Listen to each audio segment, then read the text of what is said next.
Today on Locked On Rockies, doing something the Rockies haven't done since 2019. You are Locked On Rockies, your daily Colorado Rockies podcast, part of the Locked On Podcast Network, your team every day.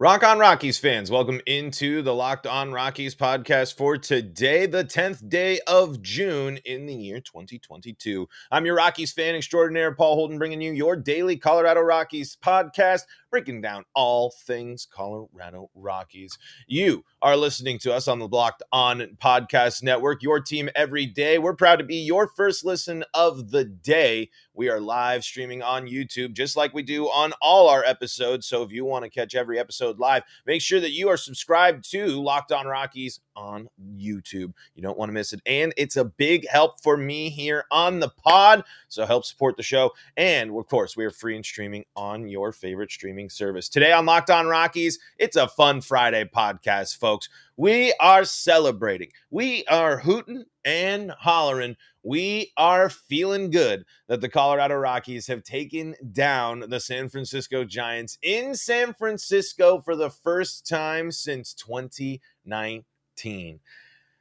One thing to say about the Rockies, even with the struggles this year, there have been slight improvements on the road. It hasn't been all the time. And again, I am putting a lot of work on the word slight. But again, the Rockies do start the year better on the road. Obviously, it hasn't panned out that way since, but they aren't nearly as bad as they are on the road this year, and now it's highlighted by a series win in San Francisco. A series win in San Francisco where the Rockies played good ball. The Rockies honestly did benefit from the Giants playing some really ugly defense, especially in that last game. But you know what? That's what's happened with the Rockies this year. That's what happens in baseball. And you know what? This could be the start of a momentum shift. You have to go in, and if it's back-to-back series wins against division rivals on the road, that's exactly what you need to turn your season around. However, that's much easier said than done. We can't get ahead of ourselves here, but again, going into San Francisco and not only winning, but winning tight ball games. The Rockies didn't necessarily dominate in any game, nor did the Giants. The Rockies kept it close. All of these games were within 2 runs of each other, with one on Wednesday coming down to just the 1 run, and that came off of the booted ball by Charlie Blackmon. The Rockies played the Giants incredibly well at home. They limited the Giants from doing what they do, which is getting on base and generating runs and hitting the ball out of the yard, and that's how they were to be successful. Unfortunately, Charlie Blackmon's big multiple milestone setting weekend is a little marred in the fact that you just can't do that. You can't boot a ball like that. Now, we're not focused on that. We're focused on the Rockies playing winning baseball there in San Francisco. Game 1, Rockies taking it 5-3. Especially in that one, the Rockies are down 3 runs in the first. German Marquez, the worries are there again. It's here we go. They're connecting with the ball. They're launching it out of the yard. This day is going to get real long, real quick. But Marquez is able to settle back in, get in a groove, and then proceed to shut the Giants out after that inning, after only allowing those 3 runs. The Giants were shut out for the rest of the game. And honestly, they were held to just 1 hit the rest of the game. That's really, really good. That's really, really dominant. And that is showing that Marquez made an adjustment and was doing something different, was taking a different approach, using a different pitch mix, and was able to get the swing and misses that he's been missing. He's really been, obviously we've talked about the struggles a lot of times, but that was a good way to settle down. You hate the walks. You hate how the Giants scored the runs in terms of the home runs, but German going out and only giving up 4 hits and 7 strikeouts, those are positives too. Right now with German Marquez, we have to start looking at those as well. We need to be realistic. We need to not ignore the fact that he also walked 4 people. Can't be walking 4 people, especially not San Francisco. But the Rockies take the adversity, take being down in the beginning of the game. They come back and they win. They drop the heartbreaker in the next one, but they keep it close the entire time, highlighted again by more strong pitching. Antonio Senzatella having probably his best outing of the year, I would say, with the 6 strikeouts, 1 walk, 6 hits, and the 1 earned run over 6 innings pitched.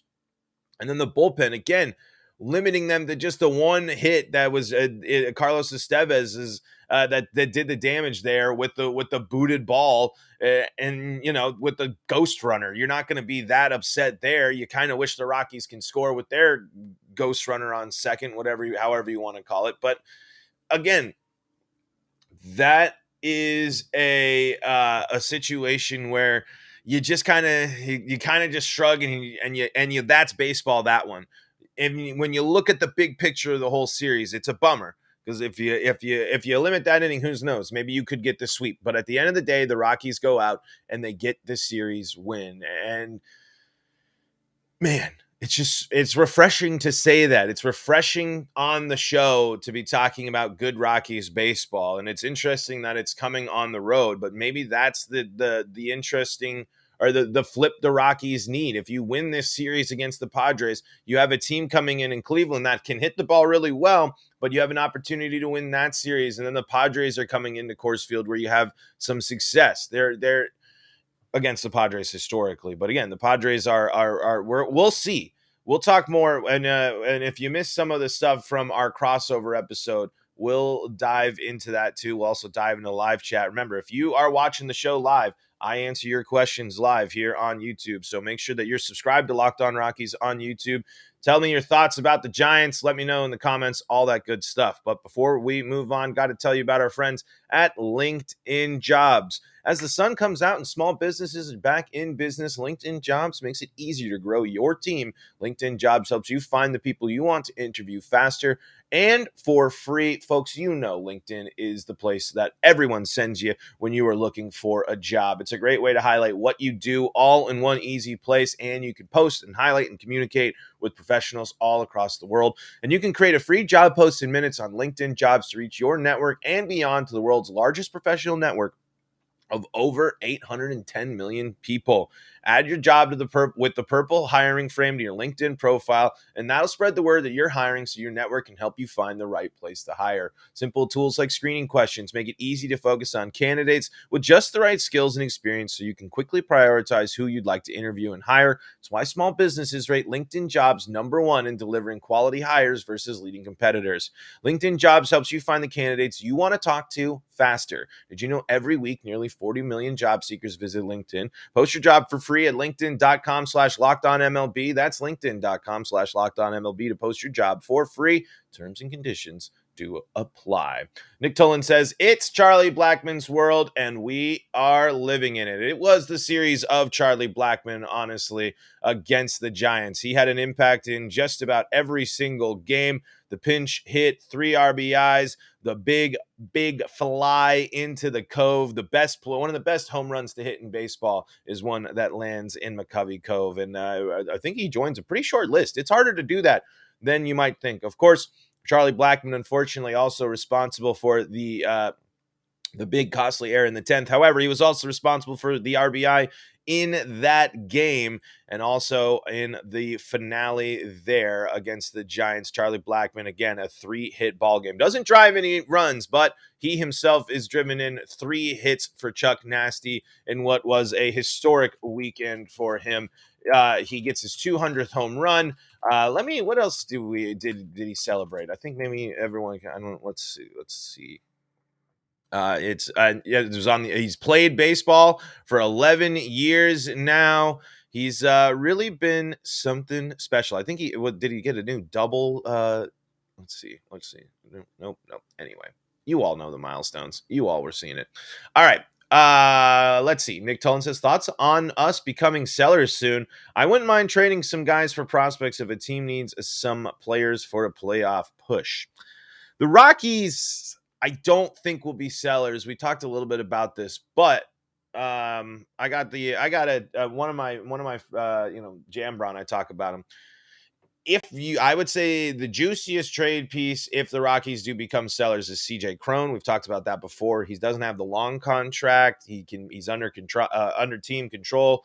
He can be, and if he mashes, teams can be looking for them. The Rockies can call people up and have people play first base if they wanted to move for CJ Cron. He would probably be someone you'd get the best haul for, because I don't necessarily know what you're gonna get for some of the pieces you might try to move. Your Estevez, your Hilliards, 1,500 hits. Thank you, Nick. I knew that there was something else that Charlie Blackmon did this weekend. But I would say the Rockies are not big sellers at the moment. But that's further on down the line. If you missed out on the crossover, it is a good episode where Javi of Locked On Padres joins us. It's a really interesting matchup here now. This is a Padres team that has really, really been successful, and this is a Padres team that can really, really pitch.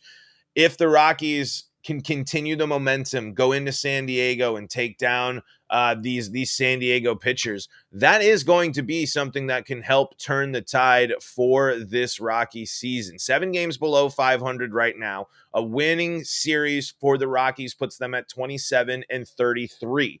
That's what inch back up. You got a series with Cleveland coming up next, and Miami in that same stretch. A lot of really good pitching for that the Rockies have to face here in 2 series with San Diego and Miami coming into. I believe actually the Rockies are going to Miami for a road series there. Chad Kuhl versus Joe Musgrove tonight. Kuhl's been the Rockies' best, but Musgrove has just been absolutely dominant. 6-0, 1.61 ERA, 0.92 WHIP, only walking 1.9 through 9, and averaging almost 9 strikeouts per 9 through 66 innings pitched. He hasn't allowed more than 2 earned runs in any start this season. The Padres are 9-1 in his starts. He threw his last outings was 8 innings, 0 earned runs, and 1 hit at Milwaukee, and he's only given up 1 earned run in his last 21 innings. I mean, the order is tall. This is the confidence in this one is going to be tough. But if Chad Kuhl can keep the Rockies in this one, if the Rockies can get some good timely hitting and string together at bats like they did in the game yesterday, maybe they can chip away. If they beat San Francisco in those close games, maybe they can keep that momentum and drive forward and go after San Diego in their own ballpark. But this is going to be a very big test for Rockies hitting this series, the other series against San Diego, and of course, like we were talking about, Miami. And this is again how do the Rockies survive? How do the Rockies handle getting through this pitching staff? And again, more examples of you really wish you were seeing Chris Bryant in the lineup here. But however, Chad Kuhl has been really, really good for the Rockies. 4-2, 3.17 ERA, 11th start, 1.26 WHIP. Walks a little higher than we're liking, 3.3 per 9, 6.8 Ks through 54 innings. The Rockies unfortunately have lost 5 of his last 6 starts. Though he is 1-2 in those starts, he's posted a 1.62 ERA through 16 and 2/3 innings in his last 3 starts. So even though the Rockies have lost 5 of his last 6 starts, Kuhl's only had those couple of bummer starts and has not been the reason for that. 6 scoreless in the loss to the Braves on Friday as well in that tough loss. Man, that Braves series was a bummer. But the Braves have really heated up. Maybe just going into Coors Field is exactly what they needed to do.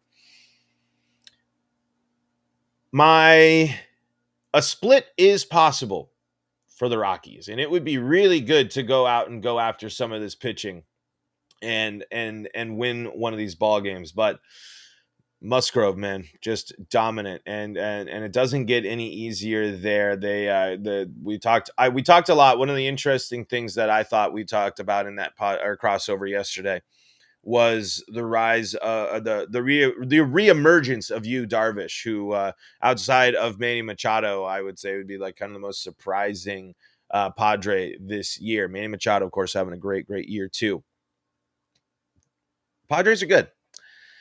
As much as it pains me to say, as much as I don't want to admit it, as much smack as I talked, the Padres are looking real right now. The Padres have a history of being a first half team, though. Padres have a history of not being very good after the All-Star game. We'll see, though. We'll see.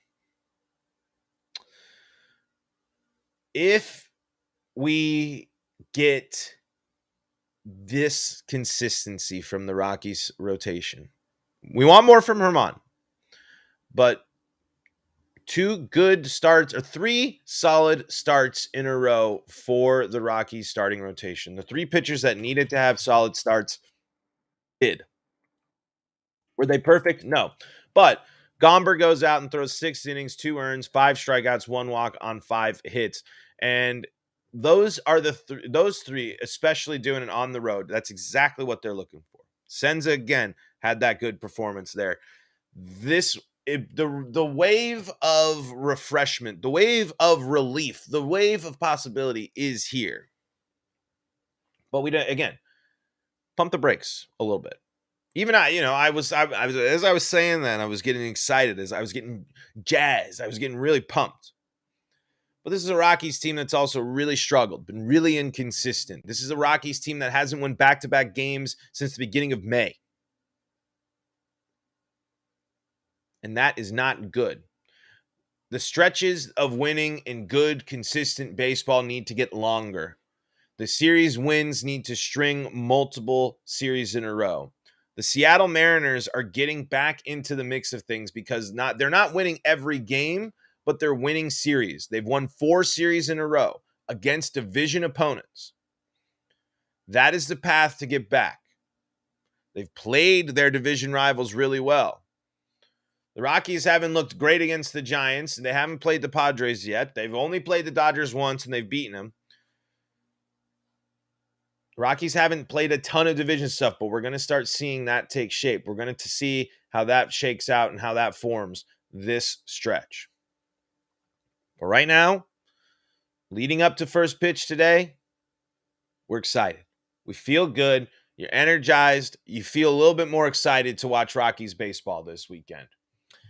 Let's talk a little bit more about some the positives, the good stuff, some of the stuff we've enjoyed about this Rockies, or about that series win in San Francisco. But before we do, reminder to go check out that listener survey. There's 10 100 Ticketmaster gift cards for our audience, those that take the survey. You can go check it out at lockedonpodcast.com/survey. We thank you for your help. We also have some wonderful people that help make this show possible, and that includes Athletic Greens, a product that you've seen me drink on this very show, and I take every single day. It is a great way to boost your immune system, your energy, your recovery, your focus, and aging, all the things, and it's one delicious scoop of AG1. And in that one delicious scoop, 75 high-quality vitamins, minerals, whole food source superfoods, probiotics, and adaptogens. It's lifestyle-friendly, whether you eat keto, paleo, vegan, dairy-free, or gluten-free. Tons of people take some kind of multivitamin, and it's important to choose one with high-quality ingredients that your body will actually absorb. AG1 is a small micro habit with big benefits. It's one thing you can do every single day to take great care of yourself. Your subscription comes with a year's supply of vitamin D, which is so important to add in these winter months when we don't get, not the winter months anymore. If you live in an area like me, it feels like winter, honestly, where I'm at here in the Pacific Northwest. We're calling it January out here. And, the vitamin D is a nice little boost on those multiple days in a row where you got the clouds and the rain. Reclaim your health and arm your immune system with convenient daily nutrition. It's just 1 scoop and a cup of water every day. That's it. To make it easy, Athletic Greens is going to give you a free 1-year supply of immune-supporting vitamin D and 5 free travel packs with your first purchase. All you have to do is visit athleticgreens.com/MLB network. Again, that is athleticgreens.com/MLB network to take ownership over your health and pick up the ultimate daily nutritional insurance. Also, we're brought to you by BetOnline. BetOnline.net is your number one source for all your betting stats and sports info. Find all the latest sports developments, news, and odds, including this year's NBA Finals, the NHL Hockey Conference Finals, which is getting more and more exciting. The Avs, however, kicking their feet up and enjoying a nice little rest. I know they're not actually kicking their feet up. They're preparing for the Stanley Cup Finals. Major League Baseball all season long. You can do the live betting in-game if you are at the game and you want to get in on some action. And there's all the latest fighting news from MMA and UFC to boxing. BetOnline is your continued source for all your sporting wagering information, including live betting, esports, and more. Head to the website today or use your mobile device to learn more about the trends in action. BetOnline, where the game starts. Things we love about that series against San Francisco. Let me first start with who else? The leadoff man, Connor freaking Joe. Continuing to get on base every single game, continuing to have great at-bats every single time he's at the dish, every single time he's in the game, he makes an impact. He had a tough defensive play there in yesterday's ball game, lead in the beginning of that game, but comes up, makes up for it there, at least by he gets his one walk. Didn't really, I guess, necessarily make up for it, but gets pinch hit for there by Randall Grichuk. Where was it? Pinch run. I think it was pinch run. I can't remember what it was. But then, again, Charlie Blackmon getting hits in every game. CJ Cron getting a hit and a walk in that game. Brendan Rodgers getting it done. Ugh. Doesn't it just feel good? I mean, it just feels great. It's been such a long time since we've felt good about the Rockies, and it feels even better when it comes after a good week on the road against a division rival. What more is there really to say about this one? We saw what the Rockies went after. Some good pitchers in San Francisco, had some good luck, but man, they avoided the bad defense, and that was all on San Francisco in this one. They really did not do their pitcher any favors yesterday when they were kicking the ball all around the yard and really putting them into some tough situations. It just shows good defense is so important. And it's so important that the Rockies get better on defense. They need to be, that's going to be a big part in the return for the Rockies to getting back into where they need to be. Folks, that's going to do it for your Friday podcast here on Locked On Rockies. We got lots more fun to come this weekend as the Rockies head to San Diego for what should be hopefully a good series. The Rockies got another really good pitching staff to go up against, but hey, maybe the where there's smoke, there's fire, and a hot streak is coming. That's what we're putting into the air. The Rockies going after Joe Musgrove tonight. They're going to score 4 runs, and that's all it's going to be. It's going to be a 4-3 ball game. It's going to be a tight one, and the Rockies are going to win another close one. Look at this fly getting in my shot there. Anyway, folks, thank you so much for listening to Locked On Rockies. Thank you for watching live like you always do to those that do. Catch us at LO Rockies on Twitter. Catch me at Paul Holden 33. And you can catch Locked On MLB for your second listen of the day if you want more great baseball action. Stay up to date with all things Colorado sports with the Locked On Broncos, Locked On Avalanche, and Locked On Nuggets podcast. But folks, until next time, I'm Paul Holden saying so long from the Locked